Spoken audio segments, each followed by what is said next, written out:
everyone, my name is Chelsea and welcome back to my channel. For today's video, we are going over my Steam wrap-up.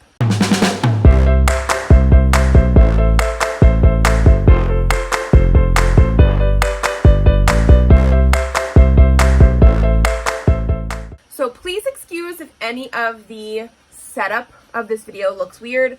We're filming on my phone today because my camera is not working. Hopefully we figure something out sooner rather than later, but I'm trying this setup. So it is going to be a little bit different, but we are going to be going over my Steam replay for 2024. So this is basically like the Spotify Wrapped, but for Steam games. I have not looked at everything here, so I will be reacting to it at the same time you guys see this. I will probably also screen record so we can see everything. I will put it off to the side. So let me get that set up and we're going to jump into everything. Okay, so like I said, I will leave everything up here as we go through. Obviously, this is going to be everything that I played for 2024. I want to say Steam stops recording like hours and things like that near the middle of December. So let's just get started. Obviously, you can see my name on here is the same as my Instagram one, but obviously not my YouTube. But if anybody does want to be friends on Steam, you can find me if you would like. This year, you played a variety of different games. Here are a few of your highlights. Okay, so in 2024, I played 20 games. It does say it was 12 games fewer than last year. It doesn't feel like fewer than last year, but I wasn't really tracking 2023 as much. Like, I did basically quarterly stats during 2024 of my games that I played. So I was doing a little bit more content with them. So maybe that's why it feels like I played more. 13 of them were new games and 22 were demos. I did not talk about demos and stats because some of those were things like just to gauge whether I really wanted to play them or not. I did unlock 294 achievements, which is 35 more than last year. I like unlocking achievements, but it never is a make or break for me with games, so that's fine. I guess that the achievements were for 19 different games, and there were 11 rare achievements. I played 80% of my games with keyboard and mouse, and 20% with controller. This is very different from last year. Last year, I definitely played more with controller in the fact that I have a backbone that I use with my phone. So I can actually use the Steam Link on Steam, connect it to the controller. I started playing some bigger games though in 2024, and that's definitely why I was focused on the keyboard and mouse. I just felt like playing it on the computer was a little bit easier, and so I would normally play like after the kids went to bed, that kind of stuff, so I definitely did that. Here is the most time that I spent. So the biggest game that I played, or the one that I played the most time with, was Dragon Age the Veilguard. I played 29% of my time with 62 sessions. I will also say this stopped keeping track in the middle of December. I played past that. I'm still playing this. I'm already on my second playthrough. I'm not like super far into it because I haven't been playing as much. I have been focusing on reading, but if I do want a game, I've still been jumping into Dragon Age the Veilguard. My next highest one was Voxelgram at 18% of playtime, and I've done 85 sessions. This is more of a puzzle game, sort of like a pie cross, but in a 3D style that I absolutely love because I love those kinds of puzzle games. So this doesn't have a story or anything. You're just playing the puzzle, but that's why I've been able to do so much. I actually even got a DLC for this year because I just had so much fun with it. And then my third highest was Our Life, Beginning and Always. That was my 10% of playtime, 24 sessions played. I was also obsessed with this when I was playing. So like if I was having to rate my top games of the year, which I guess I can do after we go through all the stats, Dragon Age Veilguard is number 1, and I think Our Life is number 2. Like those were amazing games. How do I compare to the rest of the Steam community? So I unlocked 294 achievements. The median is 13, so obviously I played a lot of games compared to some people. It looks like, yeah, I played 20 games. Some people, the median is 4. My longest streak was 23 days. The median is 6. So yeah, I definitely have been focusing on that, as you can tell. Ooh, okay, I like these charts that they have. So we have 32% were new releases, games that were released in 2024. And it was 15% of playtime spent by all Steam users were new releases. So mine were 32% of playtime. This is playtime. So I guess that makes sense. I don't actually know 100% what all my new release games were. I guess that makes sense. 67% were recent favorites. These are games that were released in the last 1 to 7 years, which again is more than other people on Steam. And then 1% was classic games, games from 8 or more years ago. I apparently am just very into newer games because 37% of all Steam players have been playing older games, and I apparently just haven't been. Ooh, I love this little chart too. You are what you play. This spider graph shows the kinds of games you spent the most time on in 2024. So my top were visual novel, choices matter, hidden object, emotional, LGBTQ, and investigation is quite high, and I think that's because some of the games that I play have you like try and figure things out, not necessarily like actual investigation, but I really love that one as well. Let's take a closer look at your top played games. Obviously, Dragon Age the Veilguard. I played 2% in October. It came out on October 31st, so like my 2% for October was just because that's the day it was released. We had one day in October. I then played 72% of it all in November because I played almost every single day that month. And then I played 26% in December, but again, this stuff closes out like middle of December. So I was still playing more. But I unlocked 100% of my achievements there, mostly because the achievements in this game were story-based. There were a couple ones that were a little bit more hidden, and I found everything by myself except for one. I had to like double check it, and I had every single part of it except for going back and checking an area, and it didn't remind you to do that. So I did go back and do that after I finished the game, and so I did complete that one. Voxelgram, like I said, I really love this one because it's a puzzle game. I played through multiple months. Most of my playtime was in March, but I also played April, May, a little bit of June, July, August, September, and a little bit in October. Got 30 achievements for that one. And then Our Life, Beginning and Always. I played 100% of my playtime in August, but I played quite a bit of this, like hours worth of this game, all in 1 month. And I unlocked 17 achievements. My next highest game, it looks like, was Spiritfarer. I played that in February and March. I have not finished this game. I really do want to get into it, but I knew at that time I was going to be obsessed, and I was, but I had to stop to read some book stuff, and I just haven't gone back to it because it is a very long game. It has lots of stuff to do, but I absolutely was loving it, so I do need to go back to that. I've only unlocked 7 achievements. I also then had Baldur's Gate 3. I only played it in July. This is one of those ones that I was enjoying it while I was playing it, but it was a little tough to get into because there was so much stuff, like trying to figure out all the different classes for characters and what that means for battles and all this kind of stuff. Like, I really want to get into it more, and I don't think I've played a ton. Like, I did play at least, I think, over 10 hours of it, but after playing Dragon Age the Veilguard, I'm like, did I actually like it as much as I did? I know some people have been comparing Baldur's Gate 3 to Dragon Age Veilguard, and it's not the same whatsoever, but people are trying to compare Dragon Age the Veilguard to Baldur's Gate 3 because they loved Baldur's Gate 3, and apparently Dragon Age the Veilguard is not the same, and it's not. That's more of an action RPG, but like that's what I would prefer. So I do want to try Baldur's Gate 3 again. I think I'm on the easiest setting. It was just a lot at once. I've only unlocked 3 achievements. That's okay. Playtime by month. My highest month was in November. I pretty much only played Dragon Age the Veilguard. And then I have, time in almost every single other month. Obviously, it looks like May and October were my fewest. It actually says May had 2%, so October was my least amount. I think was reading quite a bit of stuff in that month, and probably other things, I guess, because I started playing Dragon Age the Veilguard again on October 31st, and then, that's all I played for the rest of the year.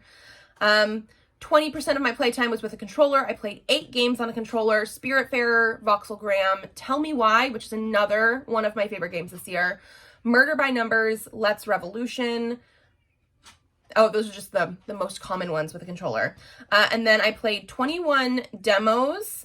Our Life Now and Forever is the new Our Life that will eventually be coming out. It is not out yet, but I did, because I was so obsessed with Our Life, Beginning and Always, I had to try the demo. I'm very, very excited for this. I also tried the demo for The Altars. I really, really want this game to come out. This is all about a sci-fi game. It looks like it's going to be really, really cool. but you are like an astronaut, the last one alive from your mission. You don't exactly know what happened, and you need multiple people in order to, I guess, get to like where your destination is, get off this planet or moon or rock that you're on. And in order to do that, there's this like new technology that you're just finding out about to create alternate versions of yourself to help you in areas of the ship. The demo was not very long, but it sounds so cool, and I really did like the demo that I had. So like I am eagerly anticipating this one. I also played the demo for Little Guardsman and have since purchased the game but haven't played more. I played the demo for Voxelgram before I bought that one and obviously have been obsessed with it. And then I played the demo for Harold Halibut, which is another like story-based one. It was a little bit weird. I do think I want to try it out more later, but maybe once it goes on sale, a better sale, because it was a little bit weird. My longest daily streak was 23 days from October 30th to November 22nd. I think I opened Pikma maybe the day before Dragon Age the Veilguard on October 31st, but I don't know why, because I liked that one well enough, but I wasn't really playing it near the end of the year. But obviously, besides that, all I did was play Dragon Age Veilguard. And so we have a timeline view. Okay, so this is just based on the time of year, obviously. We have January, we did Murder by Numbers, Best Friend Forever, Logic Town, and some demos. Gorogoa, didn't like that one as much. February, still playing some of these games. We have Spiritfarer there as well, Rusty Lake Hotel, Oxenfree 2, Nanotale, not very much of that because that's when I have to play on the computer and wasn't doing as many computer keyboard mouse things at that time. March, Voxelgram, Tell Me Why, When the Past Was Around, Cube Escape, the demo for Harold Halibut. April, I tried the demo for Until Then. May had the demo for Copycat, although I don't think that actually opened up on my computer very well. So I probably didn't actually do that one. June, we played Let's Revolution, the demo for Arranger, that's one I definitely want to play, the demo for Tavern Talk, which I did start, also the demo for Nova Hearts, I'm very excited for that one, the demo for Tiny Bookshop, I really want that one as well, the demo for Undusted. Actually, all of these demos down here were things that I was going to do as a video, but my screen recording didn't work. So I did this demo for Undusted. It was very finicky and took too long to clean the items, even though it sounded good. The demo for Grifford Academy, I just didn't care for that. The demo for Freeride, I also just did not like that one.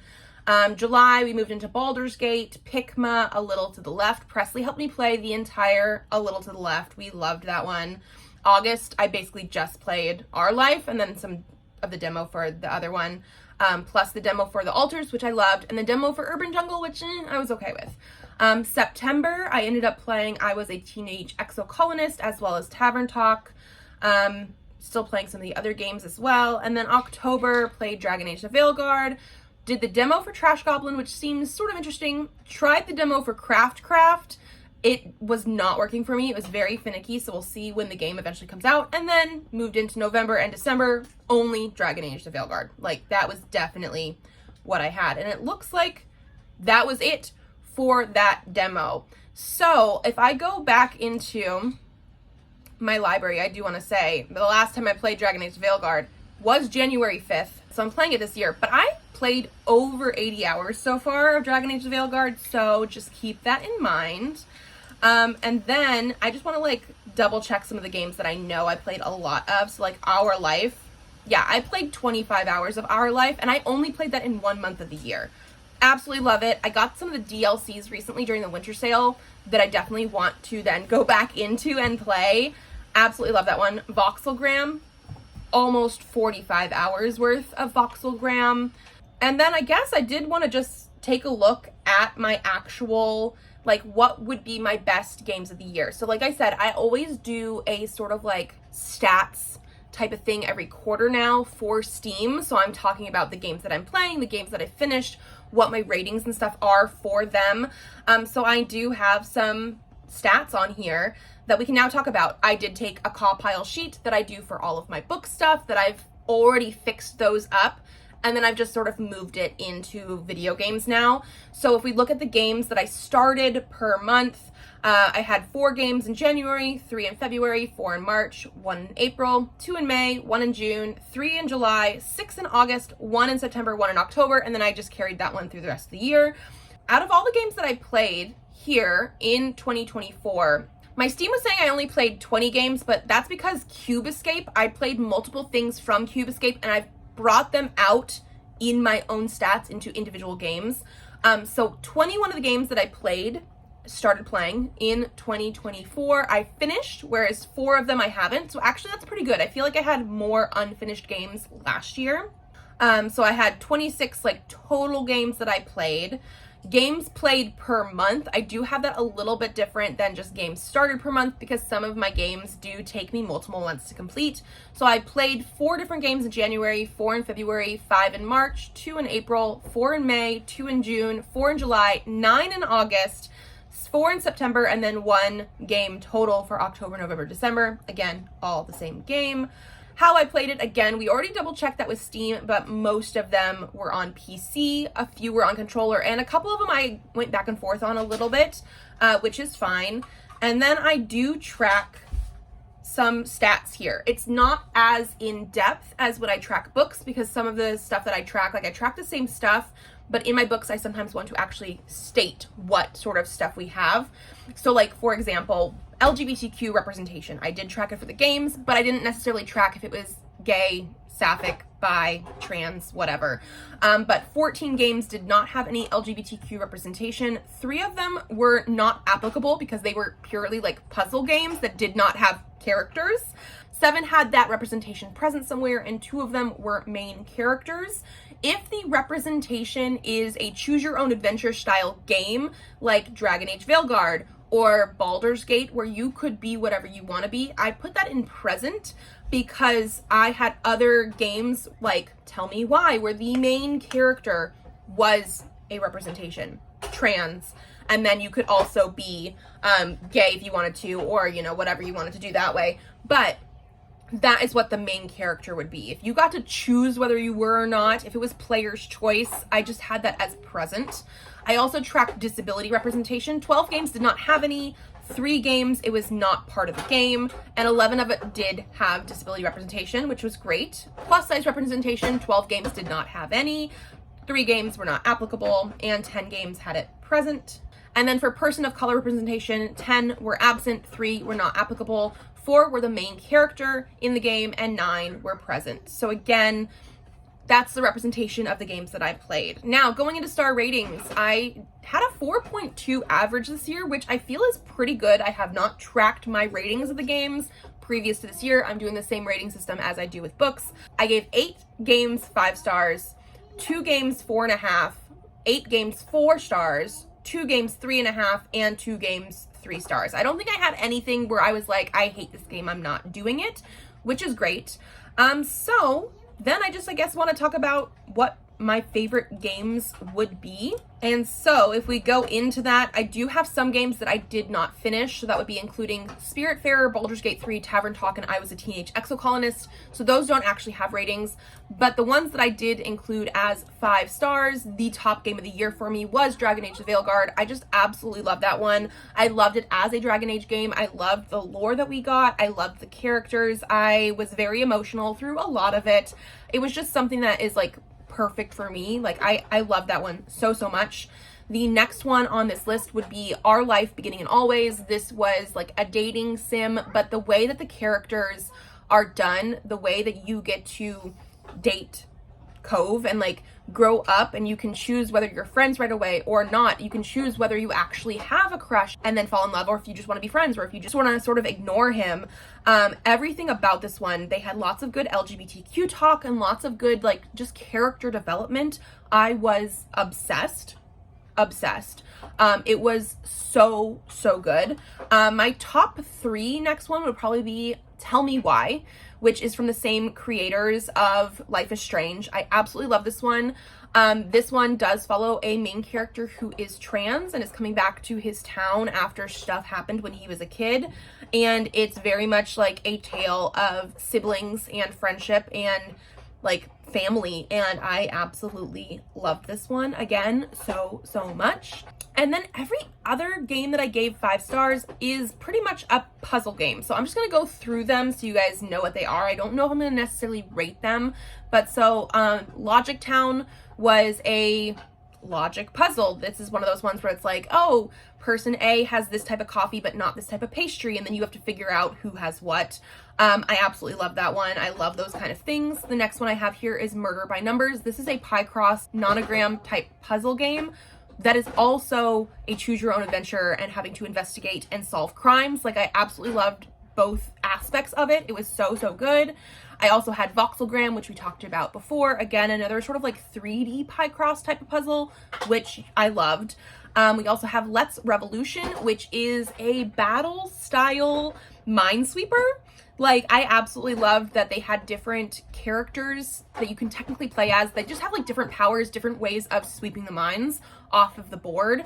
And I absolutely love that. And then the last one I have that I gave 5 stars was A Little to the Left, which is again a puzzle type of game. They're all a little bit different. Some are organizing things, some are finding like why things match up.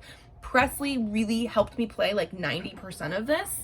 It was his first time using an actual like mouse, and it was just so fun to see him do it because he loves sorting and organizing and finding those patterns. And so yeah, I loved all of those. And so that's pretty much what I have here. If we want to talk about what I spent on games, I guess we should, because I talked about that for my books as well. I did a little bit better with my games than my books. I spent $478.73 on 53 games in the year of 2024. This does span from January through December. Some months I did not buy any. Some months I bought one game. Some months I bought like one DLC. And then sometimes when they had sales, like in January and December and I think July, I definitely got some more. March, it looks like, had a few sales. So I did get more things than I played, but I did play 32% of them, which again, maybe I should make my goal closer to what I'm doing for reading, where I try and play 50% of things that I buy. I have not bought anything yet this year. We're 2 weeks into January, so that's not like a big deal, but I did play more things and I did not buy as many things as like my books. I bought more books and did not read as many books as I should have. But these are all the things that I get from Steam. I guess the other thing I should mention, just so you guys know, I do play The Sims 4 quite often. Because it's not on Steam and I have it through the EA app, which used to be the Origin app, I don't have my numbers for any of that. I probably played almost as much Sims 4 as I did Dragon Age Veilguard this year. It's just throughout the year, every so often. I got a couple of the new packs this year, but not like all of them. I didn't even get like the most recent Life and Death one, even though I do want to do that eventually.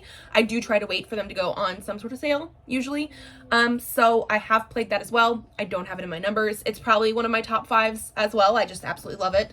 And I have played The Sims in general since like junior high, maybe like since Sims 1. So yeah, I think that is going to be it for today. Again, this channel is something that I love, and I obviously love books, and that's like the main focus, but I do love including other things that I like video games, my kids, things that we do as a family.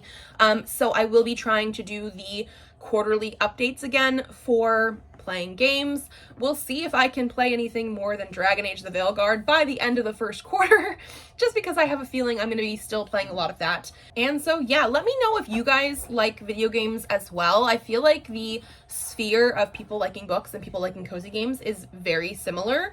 And if you guys like this video, give it a thumbs up to let me know. Subscribe to this channel if you'd like to see more videos. I do have videos coming out on Tuesdays, Thursdays, and Saturdays, so I will see you then. Bye!